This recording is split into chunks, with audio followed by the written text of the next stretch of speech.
السلام علیکم ورحمۃ اللہ وبرکاتہ۔ الحمد للہ رب العالمین والصلاة والسلام علی رسول الامین وعلی آلہ وصحبہ ومن تبعہم بإحسان الی یوم الدین، اما بعد۔ محترم سامعین و ناظرین کرام، حمد و صلوات کے بعد ہم جس مہینے سے گزر رہے ہیں وہ اسلامی کیلنڈر کا پہلا مہینہ محرم الحرام کا مہینہ ہے، اور یہ مہینہ حرمت والے مہینوں میں سے ایک مہینہ ہے جس کے تعلق سے اللہ رب العالمین نے قرآن کریم کے اندر بیان فرمایا، ان عدت الشہور عند اللہ 12 شہرا فی کتاب اللہ یوم خلق السماوات والارض منها 4 حرم۔ میرے محترم بھائیوں، یہ محرم کا مہینہ بہت ہی بابرکت مہینہ ہے۔ اس مہینے کی نسبت اللہ رب العالمین کی جانب کی گئی ہے، جس سے اس مہینے کا مقام اور اس مہینے کا مرتبہ بہت ہی بڑھ جاتا ہے۔ جیسا کہ ابو ہریرہ رضی اللہ تعالیٰ عنہ بیان فرماتے ہیں کہ نبی کریم صلی اللہ علیہ وسلم نے بیان فرمایا، افضل الصیام بعد رمضان شہر اللہ المحرم وافضل الصلاة بعد الفریضہ صلاۃ اللیل، رواہ مسلم۔ صحیح مسلم کی روایت ہے، اللہ کے رسول صلی اللہ علیہ وسلم بیان فرماتے ہیں کہ اللہ رب العالمین کے نزدیک سب سے افضل روزہ، یعنی رمضان کے روزے کے بعد سب سے افضل روزہ جس مہینے میں انسان رکھتا ہے وہ اللہ رب العالمین کے مہینے محرم کا مہینہ ہے، اور فرض نماز کے بعد سب سے افضل نماز قیام اللیل ہے، رات کی نماز ہے۔ لہذا معلوم یہ ہوا کہ یہ محرم کا مہینہ، اس کی فضیلت اور اس کا مقام اور اس کا مرتبہ قرآن کریم کے اندر اور احادیث کے اندر بہت زیادہ ہے۔ چونکہ یہ مہینہ حرمت والے مہینوں میں سے ہے، اس سے بھی اس کی تقدیس اور اس کی تعظیم ثابت ہوتی ہے، اور اللہ رب العالمین کی جانب اس مہینے کی نسبت کی گئی ہے، اس سے بھی اس کا مقام اور مرتبہ ثابت ہوتا ہے۔ لہذا میرے بھائیوں، اس مہینے میں خاص طور سے ہمیں بکثرت روزہ رکھنا چاہیے، اور خاص طور سے اس دن کا روزہ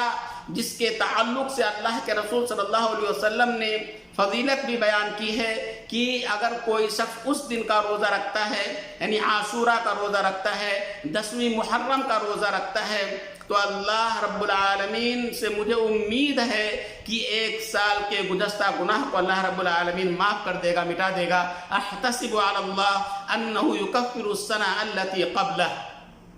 اور اسی طریقے سے میرے محترم بھائیوں، عاشوراء کا روزہ آپ جانیں کہ اسلام کے اندر رمضان کے روزے کی فرضیت سے پہلے عاشوراء کا روزہ فرض تھا۔ جب رمضان کا روزہ فرض قرار پایا تو عاشوراء کا روزہ جو فرض تھا وہ منسوخ ہو گیا، اور اب اس کا درجہ استحباب کا ہے۔ اگر کوئی شخص رکھتا ہے تو وہ اجر کا مستحق ہوگا، اور اگر کوئی شخص ترک کر دیتا ہے تو وہ گنہگار نہیں ہوگا۔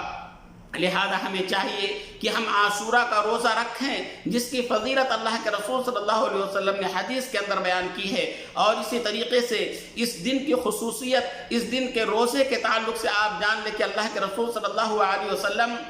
جب مدینہ ہجرت کر کے آئے اور یہودیوں کو دیکھا کہ اس دن کا روزہ رکھتے ہیں، تو اللہ کے رسول صلی اللہ علیہ وسلم نے سوال کیا کہ تم اس دن کا روزہ کیوں رکھتے ہو؟ تو انہوں نے کہا کہ اس دن اللہ رب العالمین نے موسیٰ اور ان کی قوم کو فرعون اور اس کی قوم سے نجات دی تھی، جس کے شکرانے کے طور پر موسیٰ علیہ السلام نے روزہ رکھا تھا۔ لہذا ہم روزہ رکھتے ہیں تو اللہ کے رسول صلی اللہ علیہ وسلم نے بیان فرمایا، انا احق بموسیٰ منکم، میں تم سے زیادہ حقدار ہوں موسیٰ علیہ السلام کی موافقت میں۔ لہذا اللہ کے رسول صلی اللہ علیہ وسلم نے اس دن کا روزہ رکھا، صحابہ کرام کو عاشورہ کے دن 10ویں محرم کا روزہ رکھنے کا حکم دیا. اس لیے آپ دیکھیں حدیث کے اندر آتا ہے کہ اللہ کے رسول صلی اللہ علیہ وسلم نے حکم دیا کہ لوگوں کو باخبر کر دو کہ جو لوگ صبح کیے ہیں اور وہ افطار نہیں کیے روزے کی حالت میں ہیں تو وہ اپنا روزہ مکمل کریں، اور جو لوگ روزے سے نہیں ہیں اب کھانا پینا ترک کر دیں، یعنی روزے کی حالت میں اپنے وقت کو گزاریں.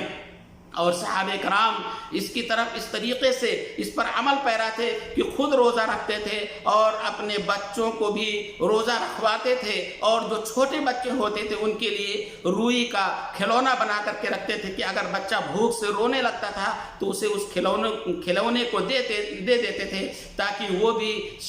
شام تک یعنی اپنے روزے کو مکمل کر لے. لہذا میرے بھائیوں اس کی فضیلت کے تعلق سے، اس کے استحباب کے تعلق سے آپ دیکھیں کہ ہمارے سلف اگر سفر میں بھی ہوتے تھے پھر بھی اس کا روزہ رکھتے تھے. اور اسی طریقے سے جیسا کہ بعض سلف سے ثابت ہے اور بعض سلف نے اس کے مراتب بھی بیان کیے ہیں کہ انسان یعنی محرم کا روزہ کس طریقے سے رکھے. 10ویں محرم کا روزہ جیسا کہ اللہ کے رسول صلی اللہ علیہ وسلم سے ثابت ہے کہ اللہ کے رسول صلی اللہ علیہ وسلم نے 10ویں محرم کا روزہ رکھا، اور جب آپ صلی اللہ علیہ وسلم سے یہ کہا گیا کہ اللہ کے رسول صلی اللہ علیہ وسلم یہود بھی اس دن کا روزہ رکھتے ہیں تو اللہ کے رسول صلی اللہ علیہ وسلم نے بیان فرمایا لئن بقیت الی